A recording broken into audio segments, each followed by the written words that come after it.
Uh, yeah, yeah, yeah,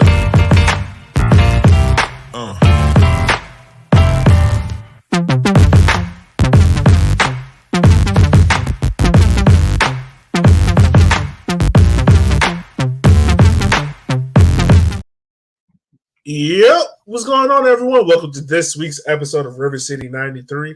I'm your host, as always, Elliot Barr, and a guy that's going to bring more energy than Richmond's attack the last couple of games. It's Matt Myers. How are you doing, sir? I did not promise that. Yeah, it's about the same. I feel you. Yeah, we got a lot to talk about. As you can tell, this show is definitely entitled "Check the Engine Light" because last week's show was we might need an oil change. I think at this point we might just need to throw away the entire car. Like just go get a new one. I've done it. It's good. Go get a new car. You leave that old thing behind. Or call the tow truck and cart some pieces out. Yeah, yeah. So, man, where should we get started at with this game? This is a whole lot we can talk about in this game. Honestly, okay. Let's start off with the positives. Noah, who was a young left back in the academy team, just declared to William and Mary. So shouts out to him. Just did that. Also, the Red Army did an amazing thing. They collected a lot of school supplies. I forgot the name of the organization. Do you remember it, Matt? Give me a second. There you go. That's why Matt's the investigative journalist here on the podcast, folks. While Matt's doing that, I just want to say, if you're listening to the smooth voice of mine, whether you're looking at my beautiful face on YouTube or listening to it in your car or wherever, make sure you like, share, and subscribe. Go to our website, rivercity93.com. Make sure you go there, check us out, and support our stuff. I know you're looking forward for our podcast episode. That will be coming next week. Kate is with her family right now, so we're doing a big episode on that, and then we're doing a season wrap up. So that's why there's no podcast for this week. Just updating that. So if we believe Facebook, which obviously always believe Facebook, International Rescue Committee. Oh, there we go. I think I saw some of them in the stands too. So yeah, shout out to the Red Army. He did that. Also, I think the official cap was a few games ago, but shout out to Banana and Catherine. They gave Neil, the whole Red Army, but gave Neil a 100 cap jersey and a little plaque. Let's start off with the positives. Man, let me ask you this. Where do we rank Neil in terms of like best creators / number 10s in Richmond Kickers history? I mean, that's hard because roles are always evolving, right? Like, back in the day, you used to have like the kind of like the quote unquote pure number 10, like you think like your Valderrama, Platini type, where that just kind of stayed in the middle and basically did the attacking, and everybody else worked around them, right? Yeah, that position doesn't really exist in the modern game. Then you kind of moved to a while where it was kind of in vogue not to have like somebody really in that spot. A lot of wing play, coming through, and then it's kind of evolved a little bit to have some of these central attacking midfielders come back. I don't know, maybe like top 5-ish, but he's a good player, but there's just not enough output that comes from it most of the time. Like most of his counting stats come because he takes the set pieces, and we're good at finishing those. Sure. I would say in terms of number 10, does Joey G wouldn't rank as a 10, would he? He would be more of a striker, right? I feel like he played a little bit more of a midfield style for us because usually we had like Jackson and Chin up there that year. Okay. Again, that's where it gets so nebulous. Like do you count that is sort of the same, like a withdrawn striker versus an advanced attacking midfielder. Because Yeah. sometimes they're the same, sometimes they're very different in nature. Yeah. All right. So will we put him higher than Joey G? Probably just like longevity, I think, puts him over the top. Okay. Would you put him higher than Udai Amora? I don't think so. That's where I'm at. Like, I think I got him higher than Joey G, but right below Udai, just because Udai can score. Right. I mean, he had that 1 year where I think he had like 11 goals, Yeah. in a season, and there's something to be said for that. Yeah. That's where I'm at. That's as far as number 10 goes with me. Is there anyone else I'm missing? Anyone in that 2014, 2015 season? Or was that Udai? That was Udai, right? I can't remember what year he came in. That might have been close to like 16 or so that he showed up. A lot of those years blend together at this point. All right. Well, there we go. I think that's a fair ranking. I think that's fair. Put him second right there. So that's most of the positive out of the way. Let's get into the nitty gritty of why we're here to talk about. Richmond played no code, 2-0 loss in City Stadium. It's been a while since we've seen the Kickers win at home. Team right now sits near the bottom of the table on 9 points. They're, to be fair, they're only a point out of a playoff place, but there are teams like Lexington plays tonight. They can close down space. Chattanooga close down space. So we're not. Chattanooga passed us already. Yeah. No, So the problem is, they're only 1 point out of a playoff spot right now, but other than Trementa, everybody else has games in hand. yeah, And so clearly somebody's going to pick up points through those games in hand. right. So is the landing strip is slowly but surely starting to run out on the playoff dream for this season. So we need to make it work quickly. As the lineup went, you had Guy Franca. Dakota was playing a left back, center back. I think he was playing straight up left back. Yeah, it was weird because obviously, so we get in the press box, we get the lineups and everything, and it had us as the 3-4-3 that we've been accustomed to seeing. But it was weird because when I was watching on the field, and I actually marked where everyone was because they had Neil up front in the forward, but in the back four you had Dak, Gee, Griffin. Yeah, okay. I was playing on Griffin. Griffin and Simon, right? But then they had Tony as the other wingback. But on the field itself, it looked like a 4-3-3, or I don't know. It looked like what we've been running most of the year, the 4-3-3. Like the last few weeks, we'd seen the 3/5 in the back, again, depending on how you like to classify things. And they went back to the four in the back and moved Dak out wide. And I mean, I guess if you're not going to start Maxey in that spot, I guess Dak is as good as anyone. He's got good ball skills, to be able to advance the ball up that way. Like we've seen him in the last few games, kind of drifting wider and supporting in the attack up the left channel. So it's not an outrageous idea, but yeah. I'm trying to remember before I make this statement. Dak's not a natural left footer. He's a natural right footer, right? I think you're right, but I'm trying to remember. Just for most of these guys, like they're all 2-footed, really. Yeah. So I mean, honestly, the only real threat from getting in behind from his team was Tony Pineda. He got his first career start. Shout out to him. But even in the first half, man, it seemed like there was a lot of confusion on when and when not to go long. Because it seemed as if, like, when Zaka, James, whoever had the ball, Tony would kind of be outstretched on the left-hand side. And you can see he was ready to go in behind. They will play the ball to feed. And that's I feel like that's the whole theme of the game.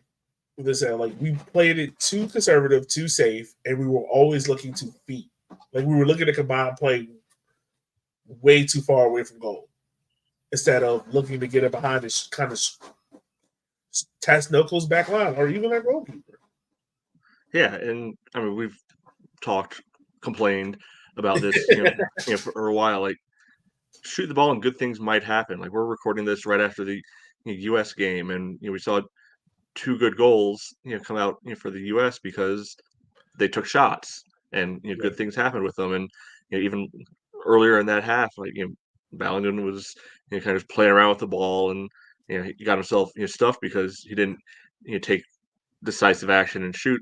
He does that later on, and oh, look, goal, comes out of it. And I feel like that's again like outside of Adrian, like none of these guys look like they want to shoot most of the time. Like I think in this game, Chandler had that one in the first half that he kind of like lasered well over the bar, but he shot it from like 25 yards. I don't think it ever had a prayer going in, but that's not the point. He was willing to attempt, right? He was willing to rip it. Like and like the team didn't have a shot on goal until second half stoppage time, and that was a very minor attempt. Yeah, that was a nail shot that kind of died out by the time he got to Delgado.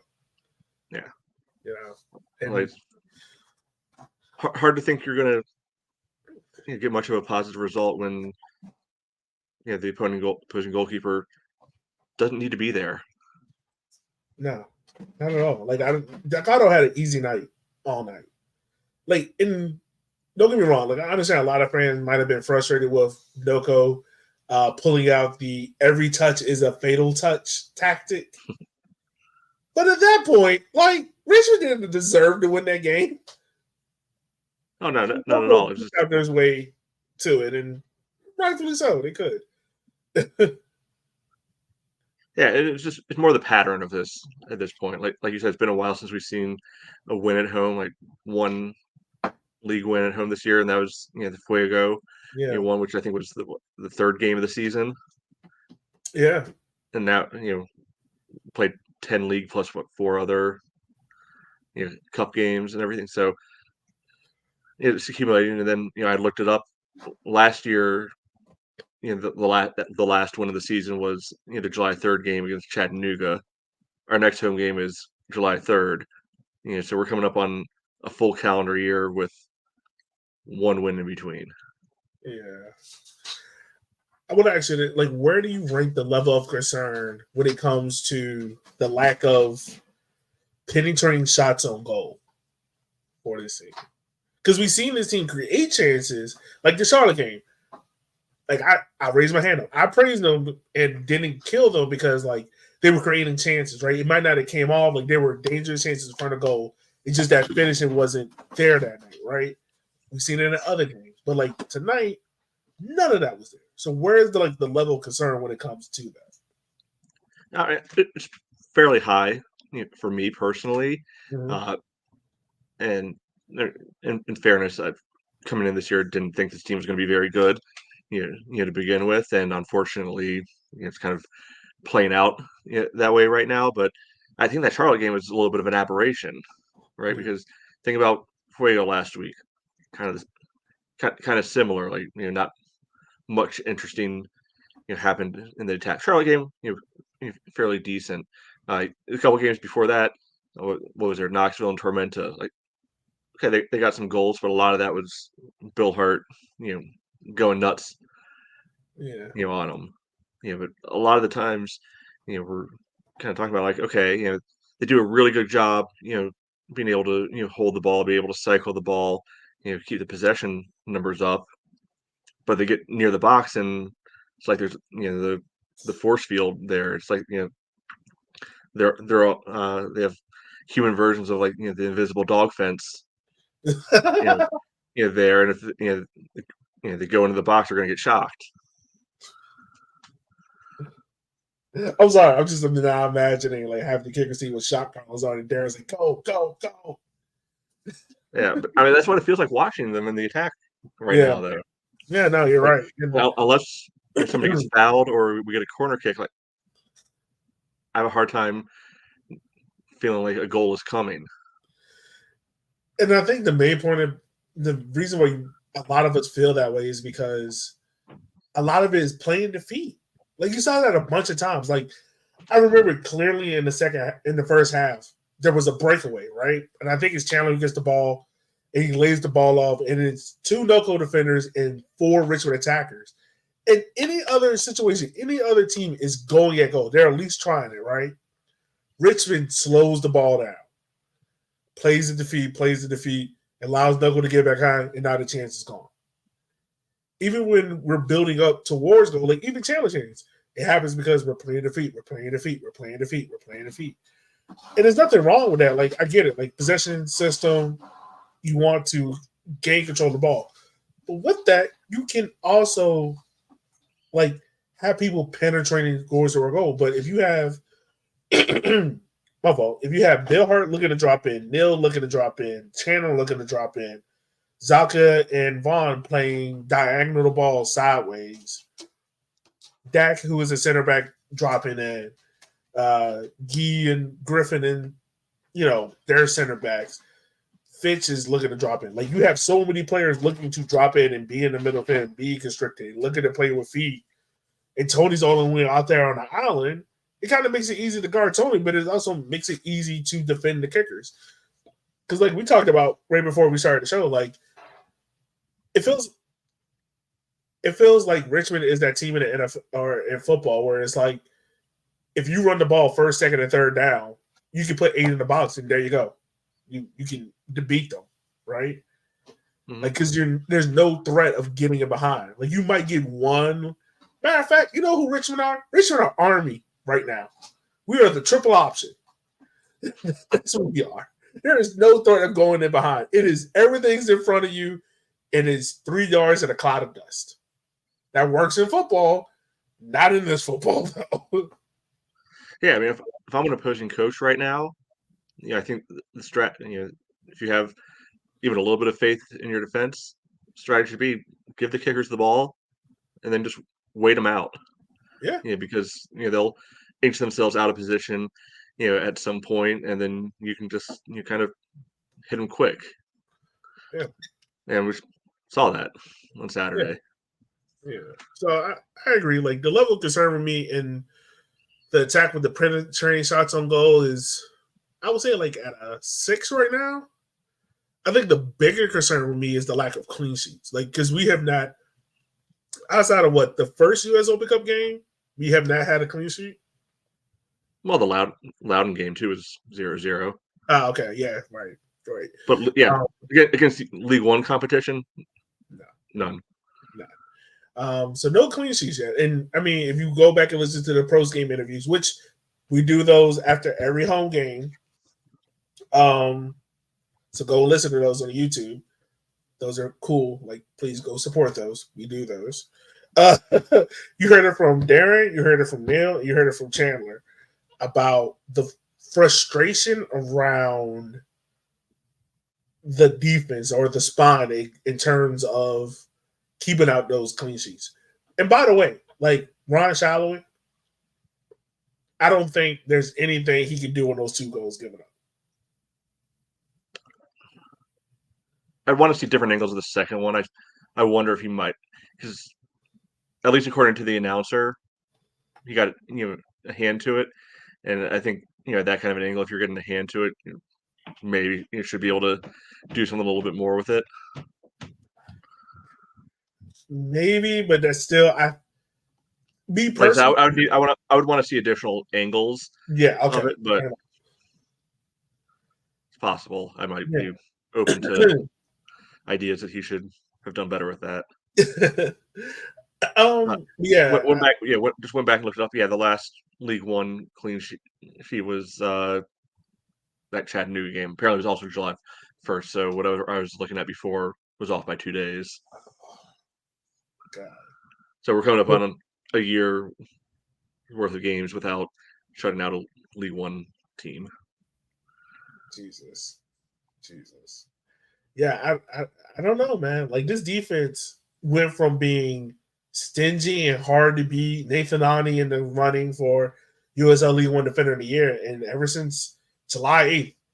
Once again, I don't know what happened in that locker room halftime in Union Omaha on July 8th, but I need to find a witch doctor to fix it. But back to my point, yeah, we haven't kept the clean sheet since then, and that's I would probably say my level of concern with that is like an 8 or a 9 because you have really good you have good defenders. I wasn't gonna say really good because you can't be really good and haven't kept the clean sheet. But individually, like I feel like we have very capable defenders and goalkeepers, but yet this team keeps finding a way to get put in situations where they're giving up easy chances on goal, like one-on-one opportunities or opportunities where the lack of I wouldn't say concentration, but like the lack of awareness in situations because like if you go back and look at the Charlotte goal, like 8 or 9 defenders, don't get me wrong, like teams are allowed to score, like they create good chances, right? But like the lack of awareness from Chandler to cut out, keep following his runner that cut out that chance. You look at the first goal that happened on in this game, where the back line is pushed way too high up. Dak is caught giving Rendon too much space, like almost too much of a buffer, and gets caught inside where Rendon is able to cut by him and score. Look at the second goal. We love Griffin Garnett in this podcast. We do. We want you to sign here and don't go to UW because who wants to pay Big Ten soccer? No offense, Matt. But I'm taken.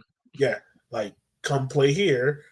But he gets caught kind of in a rookie moment on the ball and then gets cut up by the NoCo striker and score that goal, but then no one else on the defense comes over and try to support him. Like there's literally 10 seconds of him just doing step overs in front of Griffin Garnett, and the rest of the defense is like, damn. Oh, it's a goal. Like that's what happened. Yeah, you watch that that one back, and I mean, yes, the whole thing doesn't happen if Griffin just takes that ball out of the air, heads it back upfield, heads it out of bounds, even like Yeah. he lets the ball bounce, and he gets burned for pace, and then turned around once he gets caught back up in the box. But by the end of it, Noko has 4 attackers up there, and there's still only 4 kickers back there. It's like where's the urgency? Where's kind of the shape? Like how is that happening? Like usually in soccer, the defense always has the numbers unless something's gone very, very wrong. Yeah. So I mean, like that's probably my highest level of concern because it's just like that was one of Darren's calling cards was his defense. Like I feel like if you would have asked us back in 2022, even 2023, like what is Darren teams known for? It's like I would tell you, like stingy defense and quick counterattack. Now, possession football and a leaky goal or two. Like I get just Darren concern and frustration, rightfully so, over like the lack of because you can hear his voice in the press game interviews. Mm-hmm. Like he was very annoyed by it, and even some of the players, like the defensive part of the game, and even the spine part, I feel like that has to be fixed as well. Because as much as I love Zaka and Vaughn, like they're not the most progressive passers in the world. Like they are both destroyers and both recyclers of the ball. Like they're the guy who get the ball and play it out to the people who are then going to distribute the ball, right? Mm-hmm. It's so many times we have seen it where teams are like, if we shut down Neil and don't allow him to get in dangerous spots and Bill Hart and force Zaka and Vaughn to create, Richmond is going to struggle. And that's what Noko did in this game. You've seen it 3 games in a row. In 3 games in a row, Richmond has walked away with 1 point. Yeah, it's like you keep doing the same thing over and over and over again, expect different results. I mean, that's that insanity definition, right? Yeah. And I feel like that's a lot of times what's happened, especially with the 4-3-3. Like, I'm not sure if it was because of guys being banged up or whatever, and that's why it went back to the 4 in the back. But that 4-3-3 has just been getting shredded up one way or another pretty consistently, and the 3 in the back had mostly improved things. Like they weren't giving up multiple goals a game. They had been pretty consistent with one a game Yeah. for a while. And I mean, yeah, we love clean sheets, but I'd rather concede one than concede multiple, Yeah. right? But yeah, it's like maybe Zaka and Vaughn are best players in those positions, but are they the best for the team in those positions? Right? Like we've seen a few other guys, like maybe with Joao, you know, coming back from injury, maybe he's able to take a turn in there. Like we saw Suko in there for a few games. I thought he did fairly decently in those games because if nothing else, a lot more of a motor in there to be able to cover space and make a little bit more dynamic movement in the middle. Like I don't know. Yeah. So where's your level of concern with the lack of clean sheets at? Because mine is high. I think it said mine was like an 8 or a 9. I think mine's a little bit lower. Like because again, so much of it is still like these individual mistakes, right? It's I don't think a ton of them have been like systematic issues. The first one, for all the we want to have possession.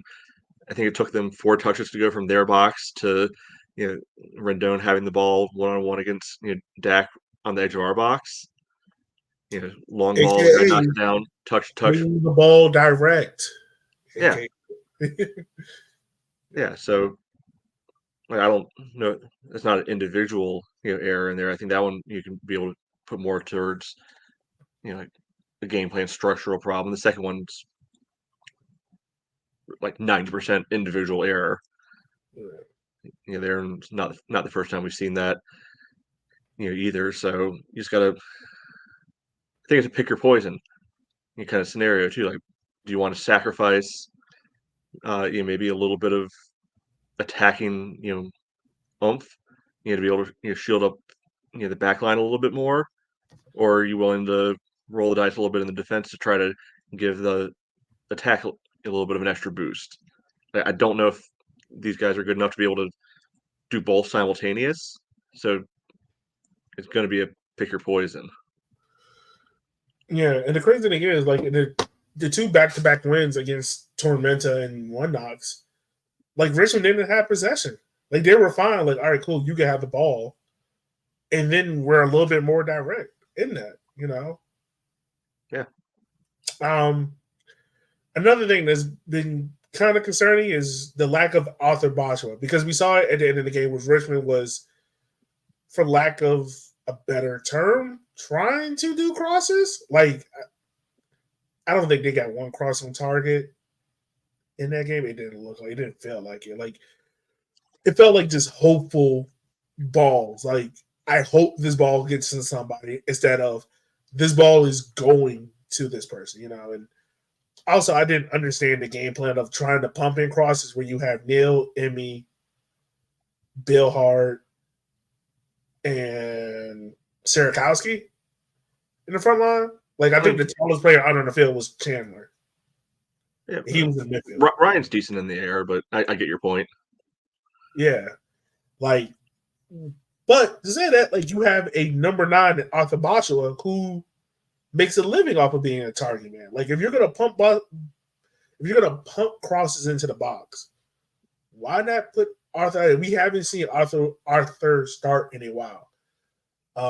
We see Chandler Dwyer. No knock on Chandler, but like even Chandler said in his post game interview, like he wants to be in midfield. He's made that very known. I don't know how many more hints he gonna drop, but he made it known. But why do you think? I'm actually thinking like Darren, which I know is hard. But why do you think Darren is not playing Arthur in that number 9 role? When he was brought in, and we were all excited to know, like, hey, we have a number 9 that's played in League One that is capable of at least scoring or playing well. I'm not sure he's capable of scoring right now. Yeah, true.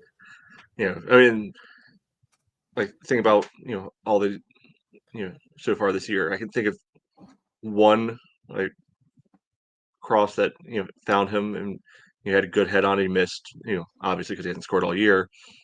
Other than that, struggling to think of like where he had a header. Like he had that flick on and Madison that got Bill Hart's goal going. That was good, Yeah. but that's the same kind of service that Chandler's given us, right? Yeah. Like But also, hey, that happened because we were what, Matt? direct, yeah, Right. right. But like I also don't think I don't see Arthur winning a foot race anytime soon Yeah. with anyone. So that's not going to help with being able to stretch defenses. Like we've been talking about, like other than being a big body, which yeah, I mean, I'm open to the argument at the end of the game if we're just be pumping crosses and kind of just moving on into a quasi center forward role anyway. Why not you put another big body in there to see what can happen? But otherwise, I don't know if he's earned deserves minutes right now, and it's not going to get any better with Emmy coming back Yeah, because no. I think both of them are one position players on this team, and I don't know about you. I'm picking Emmy like 11 times out of 10 over Arthur. Yeah. I would just say, like at that point, if you're gonna pump in crosses, why not?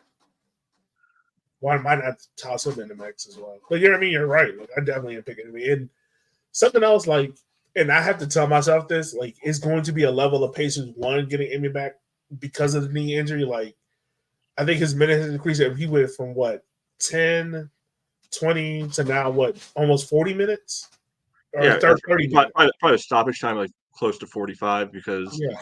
like Darren made those subs like almost immediately after the goal, and that was a 50th minute goal. Yeah. And So look, by the way, I will say this as well. Like, I know Darren is going to get some slack from this game, but me personally, like, I like the fact that he, as soon as that goal happened, it was automatically 4 subs. And he did take a moment to talk to Griffin, like right after the goal happened, because like those kind of mistakes can really kill like a rookie's confidence. And he took the time to talk to him afterwards and whatnot. But like I do like the sense of urgency of being like, all right, this isn't working. Like we're putting on somewhat, but also like, if you're willing to make all those changes, right then it's kind of a reaction. Like where you why not put some of them in right after.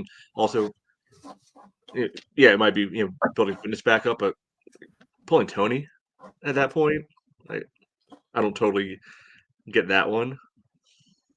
Yeah. Because that really does then play in Oko's hand where they can just sit back and be like, all right, cool. We're up 2 goals. We know we're going to give you the ball and hope you do something. Yeah, so I don't know.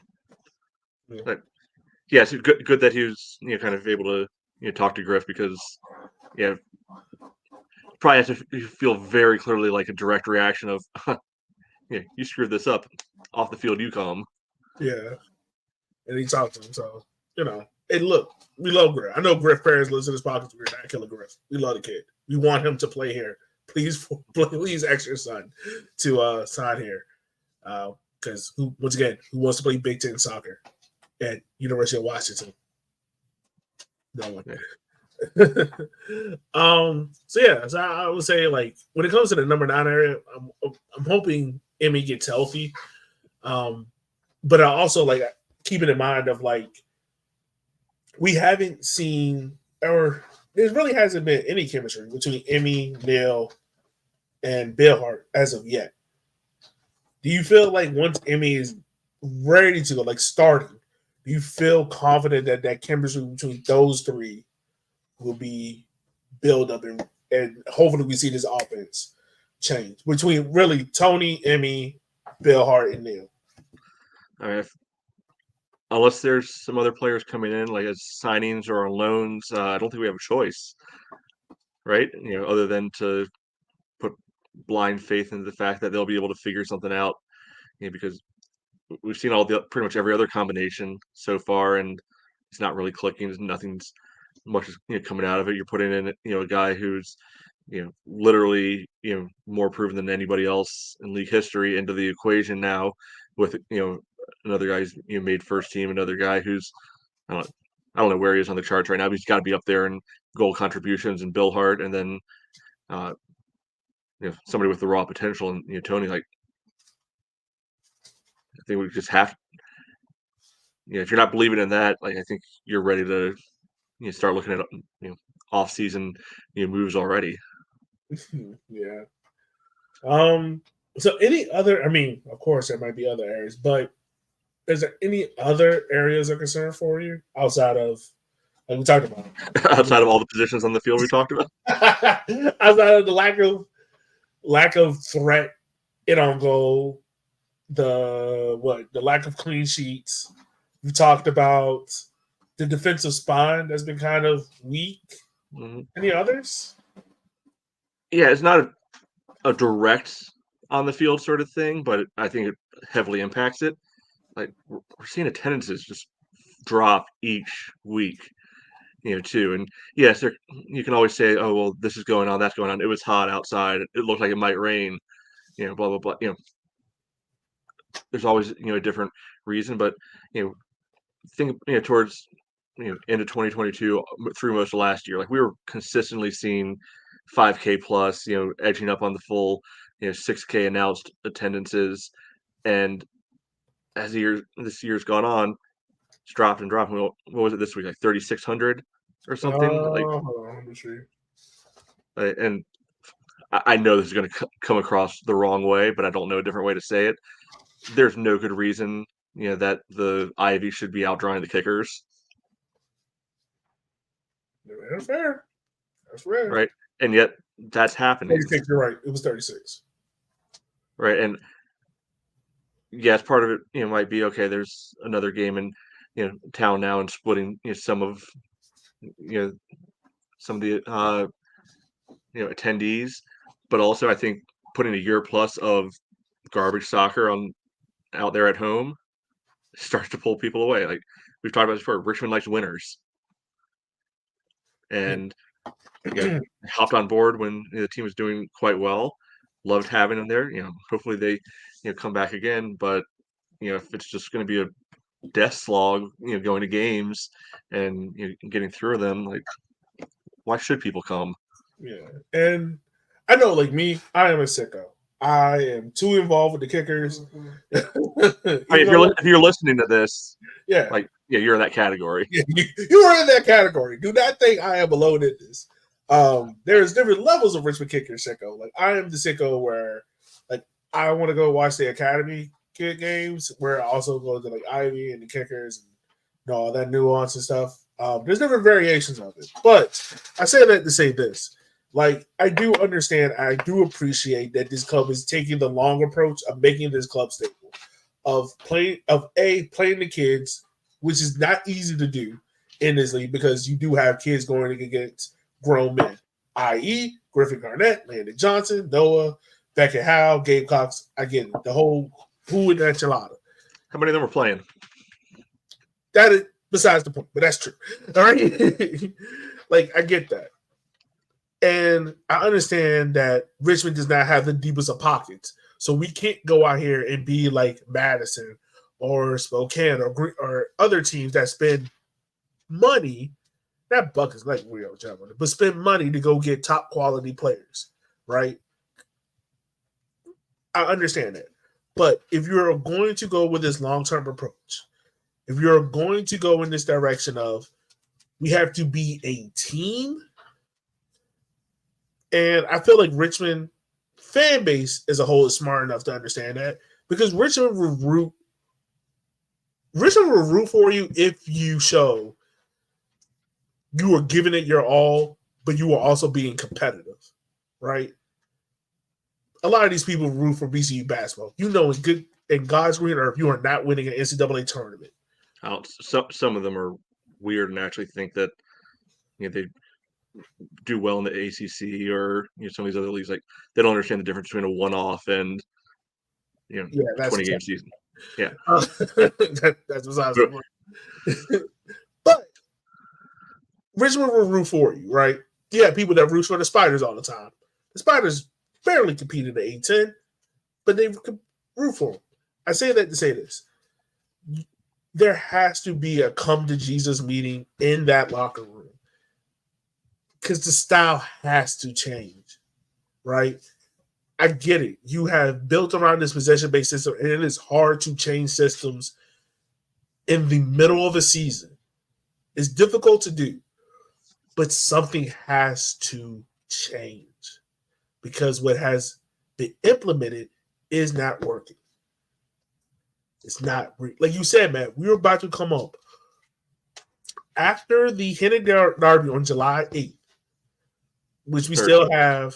I mean, on July 3rd, we still before that we have Charlotte and Jägermeister Cup. We have Lions Bridge this Wednesday come out. Charlotte and Jägermeister Cup, Madison and Henry Derby. It is a real possibility that Richmond can walk out of there with their only win being in the preseason friendly against the League Two side.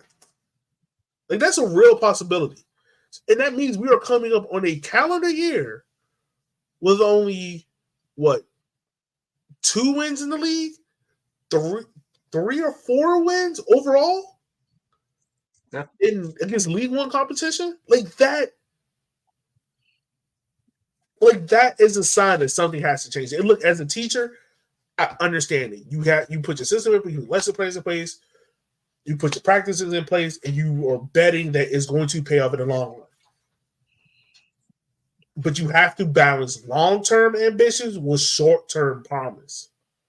You got to find a balance between those two. And that's where Richmond is right now. They got to find that balance because if they make it past that July 3rd game and there's no improvement, like it's not going to be good. Like attendance's not going to go up if it's been a calendar year with only 4 wins. Like I'll still be there because I love the kickers, but I'm just saying. Yeah. And so, what I would say to again, if you're listening to this, preaching the choir right here. You already said that. Like, get anyone and everyone out to this upcoming game on the 3rd. It's none of y'all are working the next day. It's 4th of July. Know that. It's on, you had Juneteenth off. You are not working the 4th of July. Okay. Yeah. It's on, TV-ish. I don't know how many people actually get or watch CBS Sports Network, but it's TV-ish sort of game. More so the ESPN Plus games.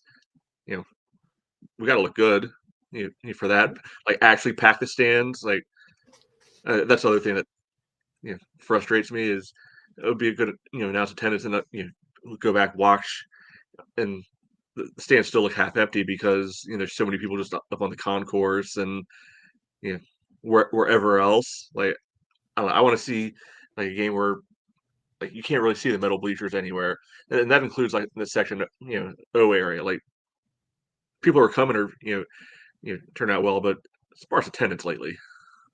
But that also goes back to your point earlier of you have to give people something to sit in the stands for and watch. Yeah, exactly. You got to. Like, if I was just a casual fan going there, like, yeah, I'll go to the game, hang out, cool, have a beer, chill out. Like, ain't nothing to watch. Like that aspect of it has got to change. So yeah, Matt, we got Lions Bridge on Wednesday. What are your expectations of that game? Like, what would you like to see that lets you know, like, all right, hey, this team was prepared for Charlotte and Madison coming up, but then also the pissed off Darren that we saw in the post-game interview wasn't just pissed off because of the moment, but pissed off and made an effective change. I expect to see all the guys who never play. Like, I think this is going to be a game where if you can make it, great. If not, don't waste your time because nothing real will come out of this game, even though it's supposed to be the make good game for buying a 16 ticket season package and only getting 15 real games out of it. So they slapped a midweek friendly in the middle of a busy week together and trying to pass it off as equal when we all know that it's going to be the academy guys. It's going to be the guys who aren't seen the field very much like your Boshuas, your Sukos, some of those guys who are fighting for minutes, trying to make a statement. So I can't tell anybody in good faith to like make sure you go out to that game because it's going to be a lot of meaningless track. Hey, if you are a sicko, go to that game because that's a sicko's game. Okay, I will be there. I will have fun in that game. I'll probably be out there and be like, "Ooh, look at this! Who's playing here?" Yeah, I mean, you might be able to go scout Lionsburg, see if there's anybody that you might want to have the kicker sign for next year. Yeah, that always happens. Do you? Maybe not, but do you think there's any trial list that would be in that game that Darren is like, let me see how you do in this game to see whether or not we sign you or not? I mean, I suppose that's possible. Like, wouldn't know who they are, so hard to say. But I suppose it's not impossible. Yeah, true. My biggest thing for this is the same way how I treat international friendlies. Like, I don't really care about the result, but I would love to see the kickers keep a clean sheet. Win would be cool. Like, all right, fine, whatever. But if you're playing all academy kids and it's 2-1 or 2-2, like that doesn't affect me. I've been through worse. Unlike Pittsburgh fans who wear a bag over their face after 1 month. Try a year. Okay. Those are clearly new school Pittsburgh fans because up until like 3 or 4 years ago, that was a team that was constantly, mid-table at best, usually closer to the bottom. Like for years and years and years, Pittsburgh was one of the easier games on the kicker's schedule. Yeah. So there's no way those are the tried and true fans because they've been through it. Yeah. These new fans, they could maybe deserve Yeah. I a bet there's reality a check. kicker fan with a bag on their face. Like, don't do that. But what I care most about is keeping a clean sheet and no injuries to players that are either looking to get back in form or contributors to that 18 rotation. Like outside of that, Yeah, don't get hurt. yeah, don't get hurt. Like, if Darren wants to try a new wrinkle, like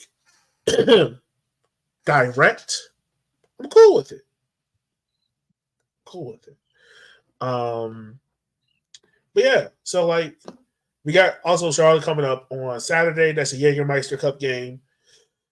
There is a sliver of hope that Richmond can still top the group, but if they have any hopes or ambitions of doing so, they need to beat Charlotte.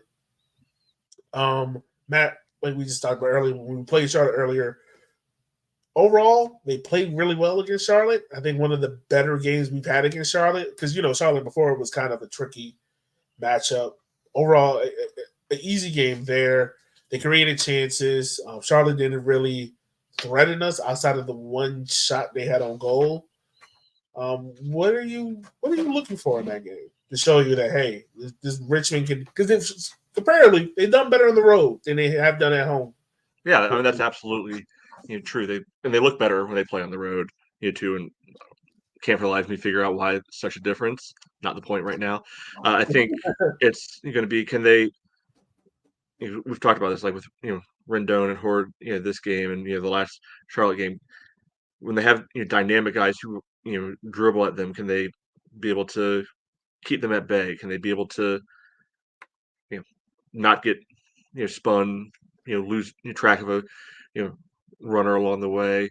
Because I think that's where they've been running into problems recently is these direct dribbling attackers kind of taking them apart. And Charlotte's got two really good ones up there. Like they're not having as much trouble with the teams that want to pump long balls, stuff like that. Because if there's one thing we got, it's a lot of big boys in the back.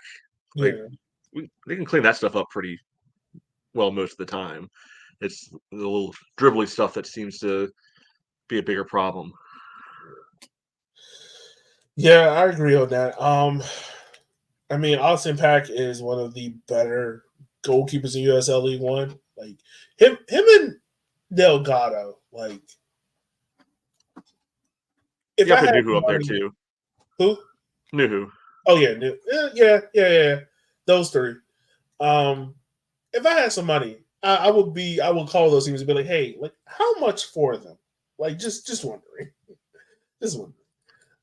Yeah, maybe I think goalkeeper's position where you can usually find somebody. I don't think that's a position that needs to be upgraded most Nah, seriously. nah, but those three I would give Hawk a look at. But that's besides the point. Richmond's gonna have to test Pack. And I'm not just talking about just taking shots on goal, like getting shots on target. Yes, that's great. I'm talking about test him, like flood the box with numbers, get people into the box. Not just on the edge of the box looking to play the feet. Like get people in behind. Like if Chandler want to be the number 9, or if it's Terzaghi or Boshua or whomever, like tell them, like, hey, I don't need you dropping in and trying to get the ball. I need you to stay on the back line and keep them at bay, right? Bill Hart. Tell Bill Hart to stay wide. Tell Tony to stay wide. Stretch that back line, because if you stretch a back line, it creates lanes. And if you have lanes, it makes it a little bit easier to play the feet. But if you have everyone dropping in, it makes it a lot harder. So I want to see some penetrating football. Maybe I might get that on the t-shirt. Penetrate football. Maybe. I don't know. That, I like that, could get, that could go wrong pretty quick. It could, but I like to say yes, so I think I might do it. All right. Yeah, I think for me it's also just sell out for the regulation win. Like, I don't think even a shootout win is likely to do enough to change their fortunes. And at this point, I don't care about getting the point is fine. Like, or if you win in a penalty shootout, fine. Like, all right, cool, whatever. I'm with you, Matt. Like, I want them to sell out for a regulation win. Yeah, so if they do that, then you can at least be able to say, okay, Cup match day 6 against Greenville is going to be a meaningful game where you could, in theory, be able to jump them or be like right on their tail, going in the last couple of games. But I don't think just being able to mix and match, with 2 points here, 1 point there is going to be enough. Yeah, and the other thing too is like Richmond got my fault. And I'll say this: if they sell out for the win and get burned by that, I won't hold that against them. No. I can't. I won't. Yeah, I agree with you there. I think the other thing too is like you heard a lot of players and staff talk about it after the game. Like it's gut check time. It's gut check time for this team. Like we mentioned it before, it's coming up with the calendar year, but it hasn't been good enough. Like Darren's mentioned it. Like it's an honor to be a professional soccer player. A lot of these guys got to prove it, and I'm not just talking about one game performance where they prove it. We're talking about sustained performances where they prove it week in and week out. Because and I don't want to, whatever. We've had bad teams. Yes. 2019 team, 2018, 2017. I wouldn't even use 2018. 2018 was just straight up bad. 2017, 2019, right? Even though those teams were bad, you never questioned, are they playing scared? Are they playing too conservative, right? Because they will go out there, they'll lose, but you can tell there was some fight to it, right? This Richmond team is borderline on, all right, where is that fight at right now? Because they are getting punched, and it's starting to look like there's no punch back yet. Yeah. Yeah, I mean, do you want to be here? If not, all right, get going. Bye. Yeah. So, like I said, Richmond will root for you if you fight. If you out there fighting and scrapping, we'll love you. But if you scare away from that fight, nah, I can spend my time at the river. But Matt, anything else from you, bud? Before we wrap up? No, like I said, I mean, next home game is Wednesday right before 4th of July. Like, show up, Henny Derby night, have fun. If it's not going great, drink your sorrows away, and you got all next day to recover, whichever way you choose to recover on 4th of July. Hey, y'all know me. I'm going to have fun.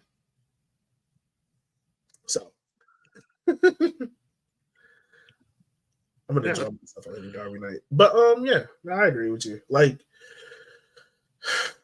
I guess the last thing I'll say is still support the team no matter what. Like, we kind of knew what this team was going into this season. It's the frustration talking. Doesn't mean we don't love the team as the fan base. We want to see them do better. You know, we're tired of seeing the D's on the report card or the C minuses. It's time to get some B pluses, some A minuses. Sound like you're breaking out the teacher/parent. I'm not mad. I'm just disappointed. Yeah, like that's where I'm at. Like in the parent teacher conference, like I expect so much better out of your child behavior wise because I can see the potential, but they won't be quiet during class. Yeah, so hopefully that flash of something we saw at the end of last month, beginning of this month, gets reignited, and we can see the team make a legitimate playoff run. And just gotta have some faith. Yeah, like honestly, right now, I know we're supposed to be wrapping the show, but honestly, right now, Matt, if I was to hand you an 8th seed on the last day of the season, would you take it? Yeah. Okay, that's where I'm at. Like, if this team sneaks into the playoffs of the AC, I will celebrate it like we won the cup. I'll be like, yeah, it's a win. Yeah, I mean, absolutely. Yeah, that's it. All right, bigger narrative of we're at that point, but in the micro sense, yes, absolutely. Right now, I would take that. Yeah, me as well. All right, let's wrap this up. We've been on here long enough. Fans, as always, we just want to say thank you for taking the time out of your day for listening to our podcast because without you, we couldn't do this. So we just want to say thank you for listening to our show. As always, make sure you head on over to River City 93 to stay up to date on all stuff Richmond Kickers. There you can hear the latest podcast, latest shorts, articles, all that stuff. I promise you we got articles and stuff coming out. But yeah, with that being said, make sure to like, share, and subscribe. And as always, up the rules and be easy. We will holler at you guys next week where hopefully we are talking about a good win in Charlotte, no injuries, and a potential upset in Henry Derby. Holler at you guys next week. Be easy. Be safe.